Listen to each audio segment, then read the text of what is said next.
The rental SUV crunched gravel, a familiar sound that usually signaled the end of a long trip and the beginning of blessed silence. I'd been in Singapore for 2 weeks, negotiating a deal that had aged me a decade. All I craved was my own dock, the lapping water of Lake Cinder, and a silence so profound it would leach the city din from my bones. Instead, I got a string quartet butchering Pachelbel's cannon. My eyebrows shot up. The driveway was clear, but as I rounded the final bend towards the house, the scene unfolded like a particularly garish nightmare. Tents.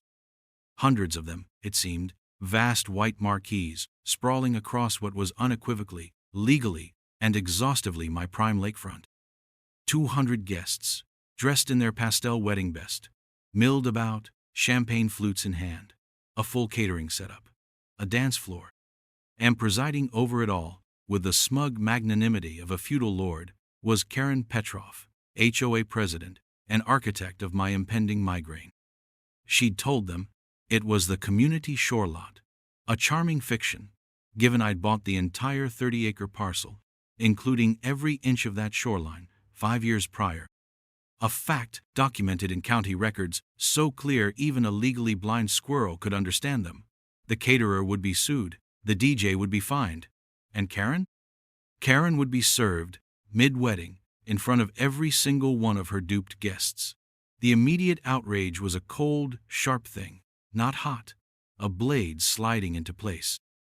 They thought they knew who I was, the quiet guy in the house at the end of the lake, the one who mostly kept to himself. They were about to learn how thoroughly they'd misunderstood. This wasn't just trespass. It was a declaration of war on my peace, my property, my goddamn right to come home to my own land without finding a public circus on it. The stakes were clear. My home, my sanctuary, my dignity, my hidden power, the deed to every blade of grass they were currently crushing under their rented dancing shoes. The cliffhanger wasn't for me, it was for them. They just didn't know it yet. The engine died, and in the sudden quiet before I opened the car door, the only sound was the discordant symphony of their ignorance. Justice wasn't just coming, it was already parked. I didn't storm out, fists clenched. That's what Karen, with her theatrical, emotional range that swung from saccharine to shrewish in a breath, would have done. No, I sat for a moment, the engine ticking cool, and let the sheer, unmitigated audacity of it all wash over me. The scale was breathtaking. This wasn't a couple of teenagers sneaking onto the beach for a bonfire. This was a fully fledged, commercially catered, professionally orchestrated event. My land, my view, my goddamn solitude, monetized and distributed like party favors by a woman whose only legitimate power extended to complaining about the length of my grass, which, ironically, was always immaculate. My phone came out first, not for a call, but for evidence. I started recording, a slow pan from the edge of my driveway, capturing the distant revelry, the sprawling tents, the sheer number of vehicles parked haphazardly along the private access road I maintained. Every detail was a future exhibit. The light was good, late afternoon sun glinting off the water, illuminating the scene of the crime with a kind of perverse beauty. I could see Karen, resplendent in a fuchsia dress that screamed mother of the bride or delusional potentate, holding court near a towering wedding cake. She gestured expansively, as if presenting her personal domain to the adoring masses. The irony was so thick I could have spread it on toast. I recognized the catering van, Artful Bites, a local company with a decent reputation. Their logo was now Exhibit A in my mental filing cabinet. The DJ's setup was impressive. Speakers that were probably violating every noise ordinance within a 5-mile radius. His banner, DJ Spin Master Flex, added a layer of tragicomedy. These weren't just trespassers. They were unwitting accomplices, lured into Karen's fantasy by the siren song of a free, or perhaps not so free, for the happy couple, venue. I remembered the endless, pedantic HOA notices Karen had peppered me with over the years, the precise shade of beige my mailbox post was supposed to be, the approved species of ornamental shrubbery for front-facing flower beds, the catastrophic implications of leaving my recycling bin visible from the street, for more than 3 hours post-collection. Each a tiny pinprick, an assertion of petty dominion. This, however, this was a cannonball, and it demanded a proportional response. My inner monologue was calm, precise. This was not about anger. Anger was messy, inefficient. This was about restoration, about boundaries, about the clear, unambiguous language of the law. Property rights weren't an abstract concept. They were the bedrock of civilized coexistence. Karen had taken a sledgehammer to that bedrock. My first call was to Marcus Thorne, my lawyer. His specialty was contract law and complex litigation, but he had a pit bull's tenacity when it came to anything he considered an affront to basic principles. "Marcus," I said, my voice even, "I need you to prepare a few documents. Trespass, significant damages, injunctive relief, and I need a process server on standby. It appears someone is hosting a rather large, uninvited wedding on my lakefront property." There was a pause, then Marcus's low chuckle. "Let me guess. HOA royalty?" "You have no idea," I replied, watching a waiter expertly navigate the crowd with a tray of canapes. "They're cutting the cake in about an hour. I want her served with the papers as she's licking icing off her fingers." The cold fury was now morphing into something else, a focused, almost serene determination. This wouldn't be a shouting match. It would be a surgical extraction of Karen Petrov from my life and my land, performed with the full, unblinking force of the law. Marcus, bless his predatory legal mind, didn't miss a beat. "Consider it done. Send me everything you have, photos, videos, any prior correspondence with this individual. We'll make this a memorable occasion for her."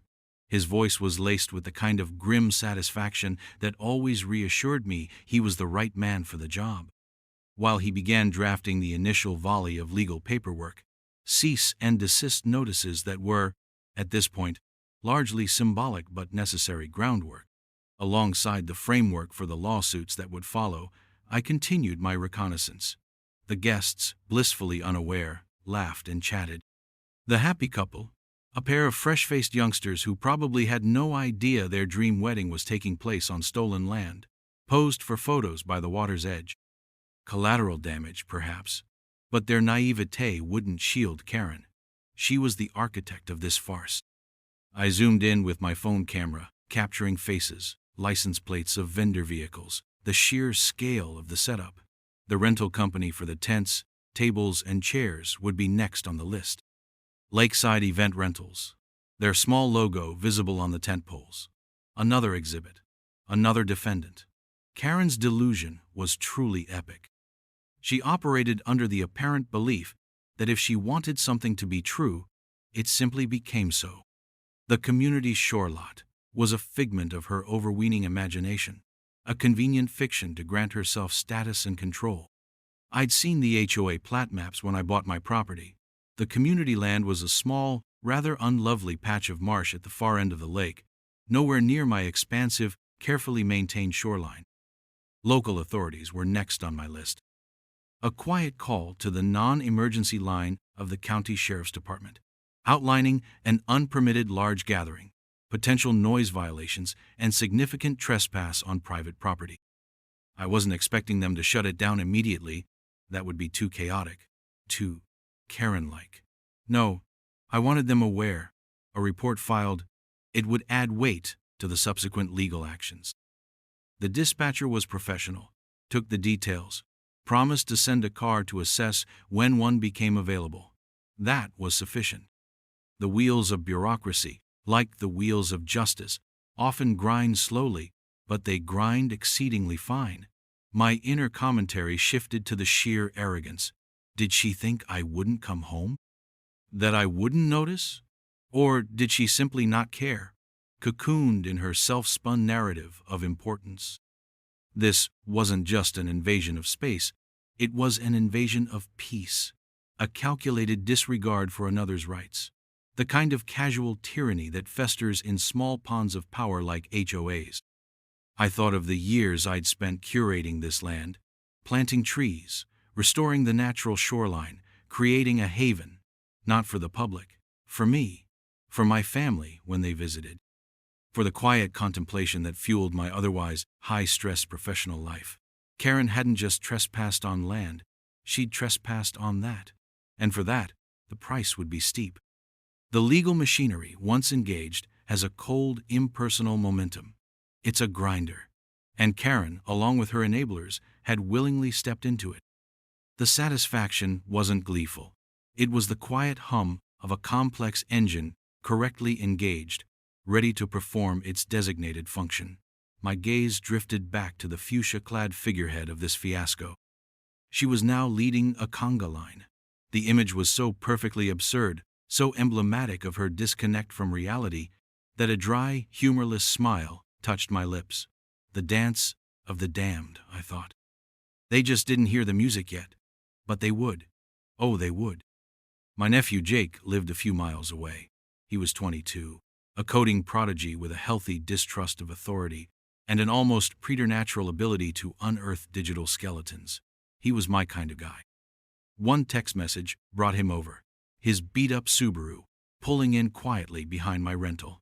I showed him the scene, the video I'd taken. His eyes, usually half closed in a state of perpetual mild amusement, widened. Dude, that's biblical levels of audacity. Karen Petrov, I said. Oh, President. Claims it's community land. Jake snorted. Community land she's renting out, maybe? He was already tapping at his phone. Give me an hour. I'll see what the digital breadcrumbs say. While Jake dove into the murky depths of local social media and community forums, I continued to coordinate with Marcus. He confirmed the process server, a stoic ex-military type named Henderson, was en route, armed with the freshly printed summons and complaint.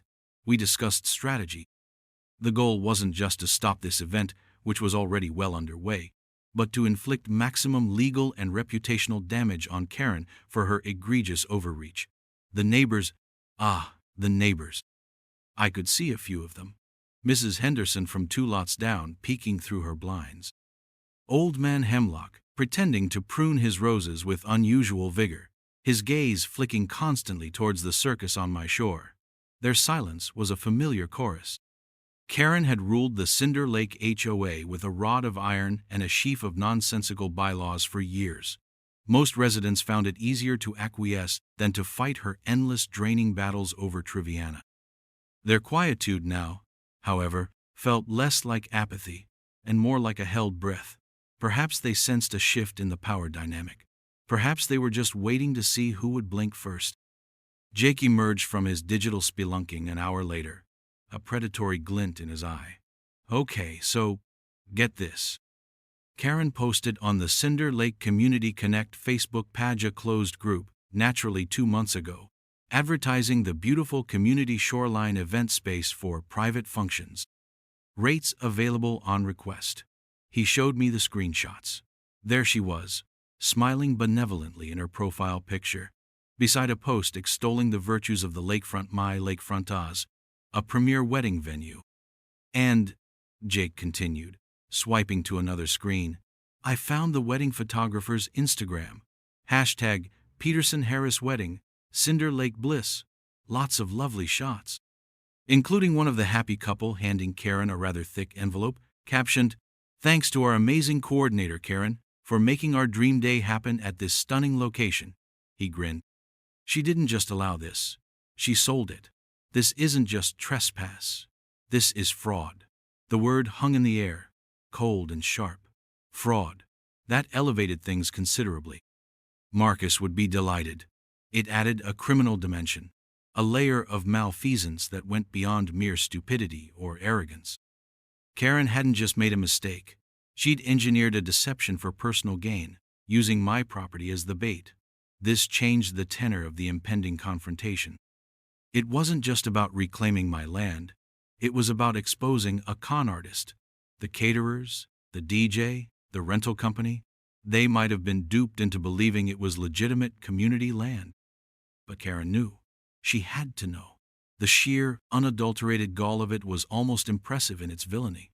The legal documents Henderson carried now felt heavier, imbued with a new gravity. My resolve hardened further. This wasn't just a lesson for Karen. It was a warning to anyone who thought they could trample over others with impunity. The sun was beginning to dip lower, casting long shadows. The party, however, showed no signs of abating. The music thumped, a rhythmic pulse of blissful ignorance. Soon, a different kind of beat would drop.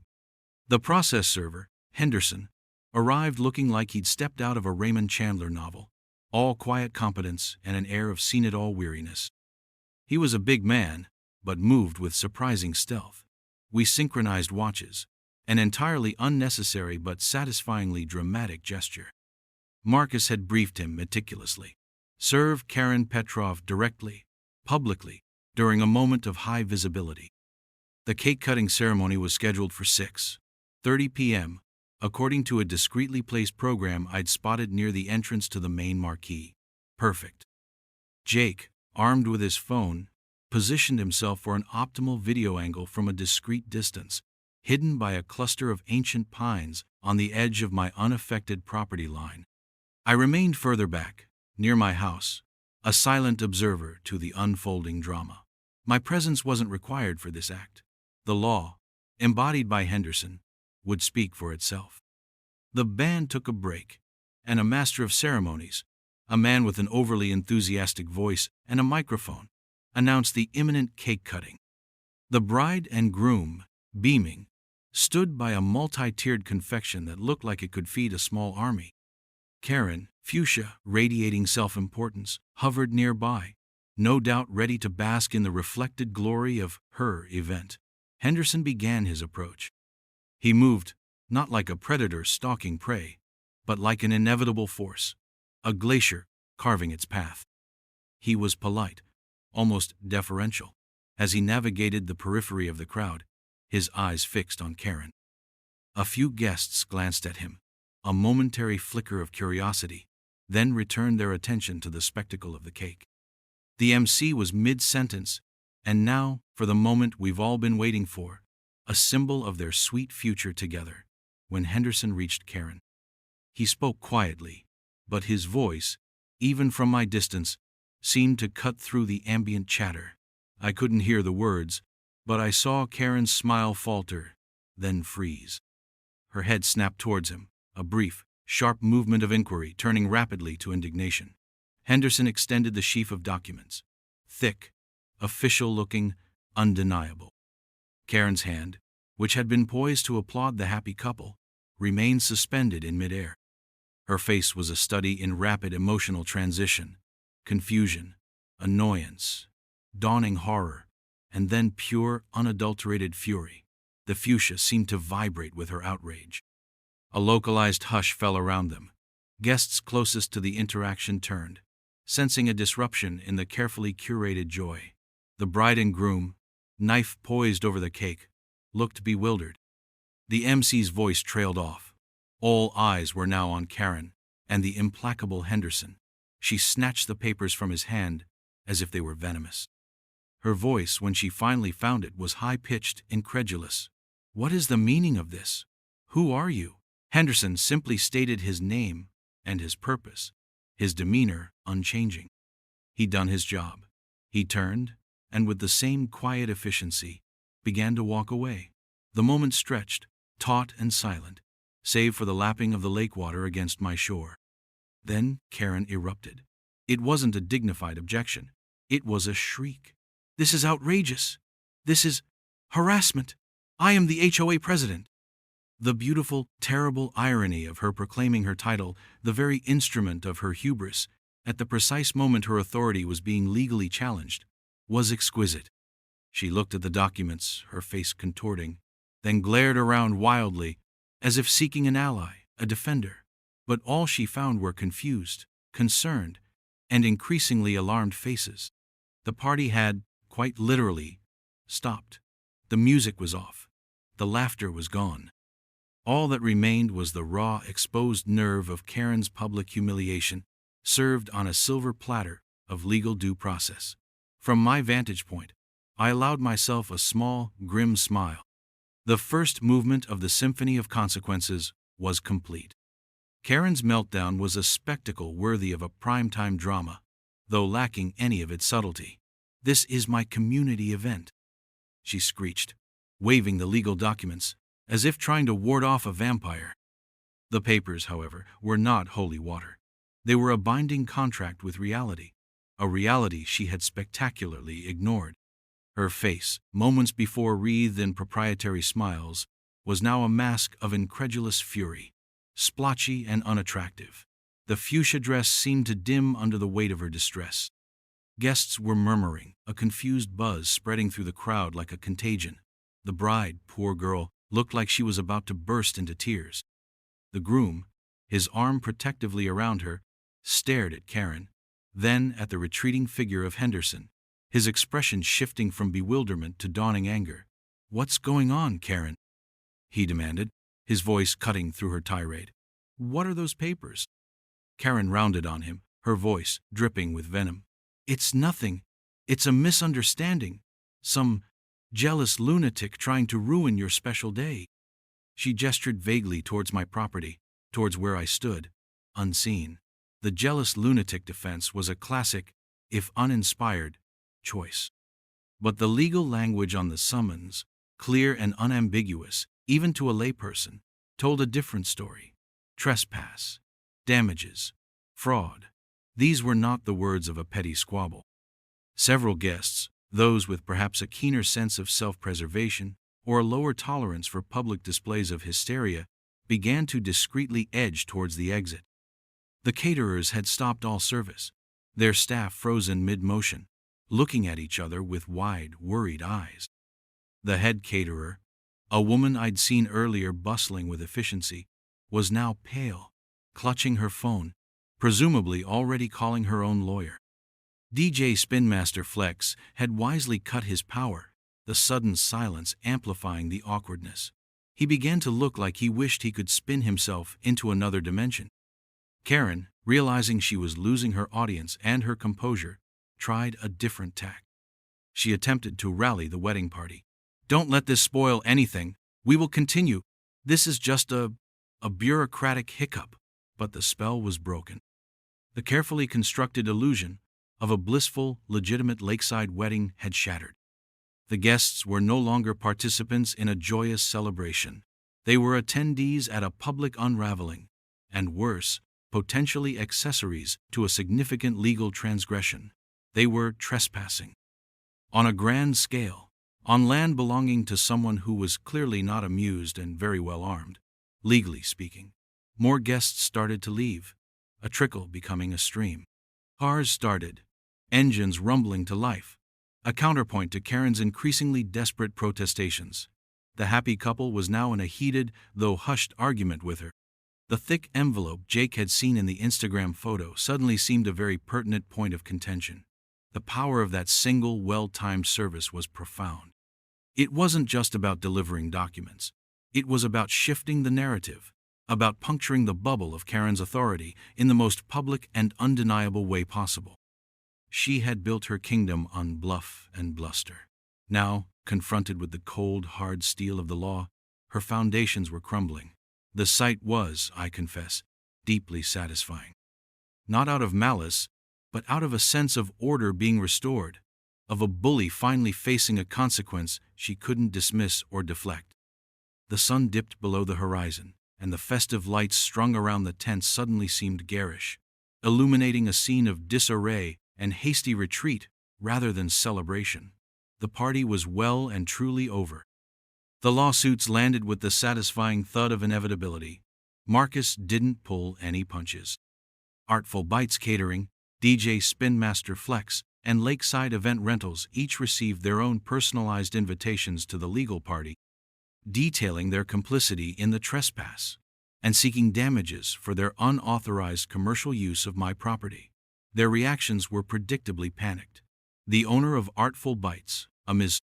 Albright, called Marcus within hours of being served, her voice a cocktail of indignation and fear. We had a contract with Ms. Petrov.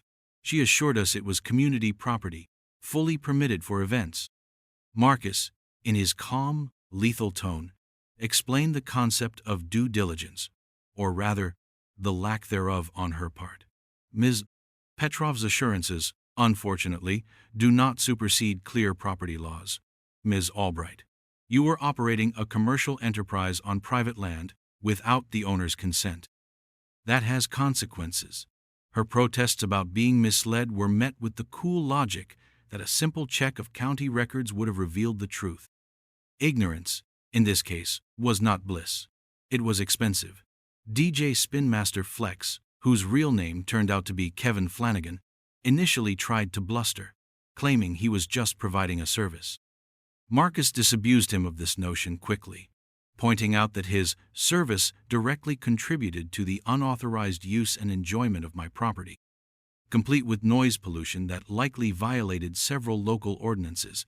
The prospect of fines from the county, on top of the civil suit, seemed to focus Mr. Flanagan's mind considerably. Lakeside Event Rentals, a larger operation, sent their legal counsel, a harried-looking junior associate who tried to negotiate a quick, quiet settlement. Marcus was not inclined to be quick or quiet.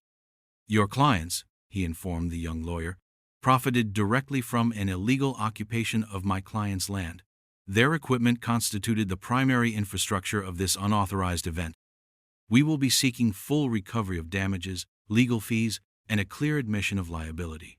The strategy was simple: dismantle the ecosystem that enabled Karen. These businesses, whether willfully blind or merely negligent, had facilitated her grand deception.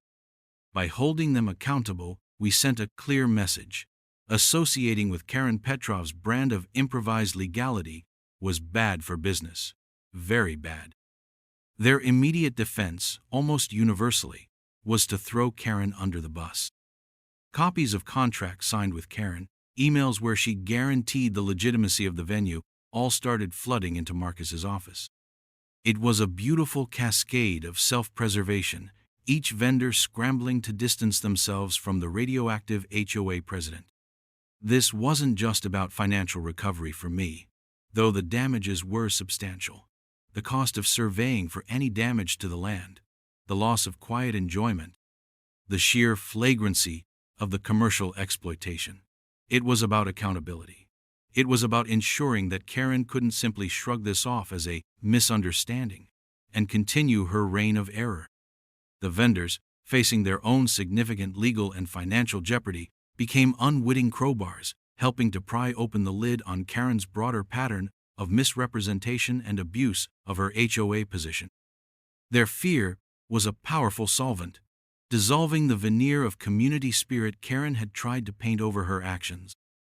The initial shock of the wedding discovery had long since solidified into a cold, methodical campaign. Each legal filing, each response from a chastened vendor, was another step towards restoring not just my property rights, but a semblance of sanity to the Cinder Lake community. The echoes of Pachelbel's canon had been replaced by the rustle of legal papers, a far more satisfying symphony. The wedding debacle, as it quickly became known around Cinder Lake, was the stone that started an avalanche. Karen's public humiliation, coupled with the lawsuits flying at anyone associated with the event, emboldened other HOA members. The dam of intimidated silence finally broke. My phone, and Marcus's, began to ring with calls from neighbors, each with their own tale of Karen's petty tyrannies and questionable decisions. Mrs. Henderson, no longer peeking from behind her blinds, called to recount how Karen had tried to fine her for planting a species of rosebush not on the approved list, a list Karen herself had apparently invented. Mr. Abernathy from down the street detailed how Karen had unilaterally approved a massive, unsightly retaining wall for her friend on the HOA board, a structure that clearly violated setback rules and caused drainage problems for 3 adjacent properties. These were not just grumbles. These were actionable grievances, evidence of a pattern of abuse of power. Jake, my tech-savvy nephew, with his newfound zeal for exposing HOA corruption, took a deep dive into the Cinder Lake HOA's publicly, and not so publicly, available financial records. What he found was illuminating: discrepancies, vague expenditures, payments to vendors for community upkeep that seemed suspiciously high, often to companies with personal ties to Karen. The community shore lot lie was just the tip of the iceberg. It turned out Karen had been using the HOA coffers as her personal slush fund for years, funding pet projects, rewarding cronies, and generally treating resident dues as her own private allowance. The wedding on my land wasn't an isolated act of delusion. It was the boldest manifestation of a long-standing grift. She hadn't just sold the happy couple access to my land. She'd likely been skimming from HOA funds for venue preparation or community event coordination fees that never materialized as actual community benefit. The fraud aspect deepened, spreading like an oil slick. Marcus began compiling this new information. Working with a forensic accountant Jake recommended, the scope of our legal action was expanding. It was no longer just about my trespassed land. It was about a systematic defrauding of the entire homeowners association. The narrative was shifting from a singular outrageous incident to a broader exposure of corruption. The beauty of it was that Karen herself had provided all the ammunition. Her arrogance, her belief in her own untouchability, had led her to create a remarkably clear paper trail of her misdeeds. Each petty fine, each questionable contract, each self-serving interpretation of the bylaws was another nail in her coffin. The silent majority of Cinder Lake, once cowed by Karen's bluster, were finding their voices. An emergency HOA meeting was called, not by Karen, but by a contingent of furious homeowners, armed with proxies and a growing dossier of her malfeasance. The tide had turned. The fight for my property had inadvertently become a fight for the integrity of the entire community. And Karen Petrov, the self-styled queen of Cinder Lake, was about to face a full-blown rebellion, one she had single-handedly provoked. Her reign was not just threatened, it was terminal. The emergency HOA meeting was held in the community clubhouse, a modest building that suddenly felt like a courtroom. The air was thick with a tension I hadn't witnessed in Cinder Lake before. Karen arrived late, attempting an air of breezy dismissal, but the tremor in her hands as she fumbled with her notes betrayed her. She was no longer the confident potentate, she was a defendant, and the jury was composed of her deeply disgruntled neighbors. I attended, not as a combatant, but as an observer, with Marcus by my side. Our presence alone was a statement. The meeting was chaired by Mr. Henderson, a retired accountant with a steely demeanor, one of the residents leading the charge. He opened by calmly listing the reasons for the emergency session: the unauthorized wedding on private property, the subsequent lawsuits against the HOA, as Karen had acted under the guise of her presidency, and the emerging evidence of financial irregularities. Karen attempted to interject, to dismiss the allegations as a personal vendetta orchestrated by me. This is all because he couldn't stand to see the community enjoying that beautiful shoreline, she declared, her voice cracking slightly. Marcus rose, not to argue, but to state facts. Ms. Petrov, he began, his voice carrying easily through the suddenly silent room, the shoreline in question is, and always has been, the private property of my client. We have the deeds, the surveys, and a pending lawsuit for trespass and damages that names you personally, and the HOA, by extension of your actions, as defendants. Furthermore, he continued, gesturing to a stack of documents Jake had meticulously compiled, we have evidence, submitted by numerous concerned residents, suggesting a pattern of financial mismanagement and potential fraud related to HOA funds. This includes, but is not limited to, the event you illicitly coordinated on my client's land. He didn't raise his voice. He didn't need to. The weight of the evidence, the cold, hard facts, did the work for him. One by one, other residents stood up. Mrs. Albright, the caterer, had provided an affidavit detailing how Karen had explicitly assured her the venue was legitimate and had even charged a hefty venue fee that seemed to have vanished into thin air. The young couple, whose wedding it was, deeply embarrassed but now furious at being duped, had also provided statements. Their dream day had turned into a legal nightmare, and Karen was the sole author of their misery. Jake's financial summary was presented: unexplained withdrawals, invoices from companies owned by Karen's relatives for services never rendered, a systematic siphoning of community funds. The fuchsia dress Karen wore at the wedding seemed like a distant, garish memory. Today, she was pale, her attempts at bluster falling flat against the wall of documented truth. The local newspaper, tipped off by an anonymous source, likely Jake, enjoying his role as a digital Zorro, had sent a reporter. A small-town scandal was brewing, and Karen was its unwilling star.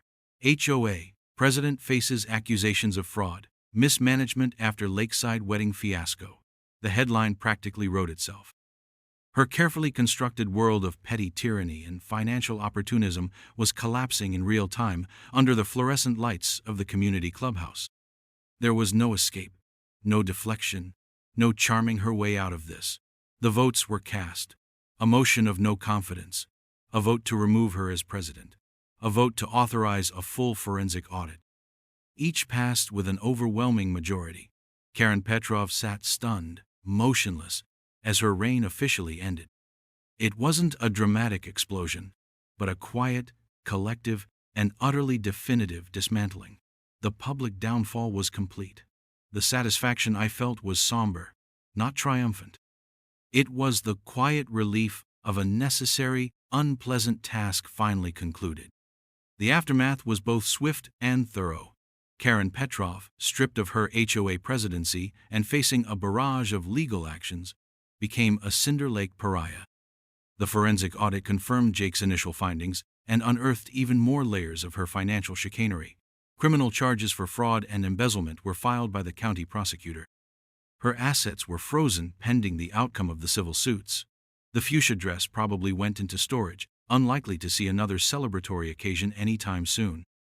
The caterer, the DJ, and the rental company, faced with irrefutable evidence of their trespass and the mounting costs of litigation, settled. The settlements were substantial enough to cover my legal fees, the cost of restoring any minor damage to my shoreline, which thankfully was minimal, and a significant sum donated to a local land conservancy, a quiet irony Karen would likely never appreciate. The HOA, under new, more responsible leadership, began the arduous process of untangling Karen's financial mess and restoring trust among the residents. They issued a formal public apology to me, which I accepted. The new board even consulted me on revising the bylaws to prevent such abuses of power in the future. I suggested clarity, transparency, and term limits, radical concepts apparently. On my property, life returned to its intended rhythm. The first order of business was a fence. Not a spite fence, though the temptation was there, but a beautifully crafted, understated yet unmistakably permanent boundary marker along the edge of my lakefront. It was more symbolic than strictly necessary now, a physical manifestation of restored order, a quiet declaration that this land was mine, protected, inviolable. The local paper did run a story, a rather restrained piece about HOA mismanagement, but everyone in Cinder Lake knew the salacious details of the wedding, the mid-event serving, and Karen's spectacular implosion. She had wanted a memorable wedding. I suppose, in a way, we all delivered. My peace was restored. The view from my deck was once again just water, trees, and sky. The only sounds were the wind in the pines and the gentle lapping of the lake. There was a somber resilience in that quiet, a hard-won tranquility. The entire affair served as a potent reminder. Vigilance is the price of peace, and sometimes the only way to deal with a bully who refuses to respect boundaries is to erect an unbreachable one, built of law and consequence. You wouldn't believe the silence now. It's golden, and it's all mine.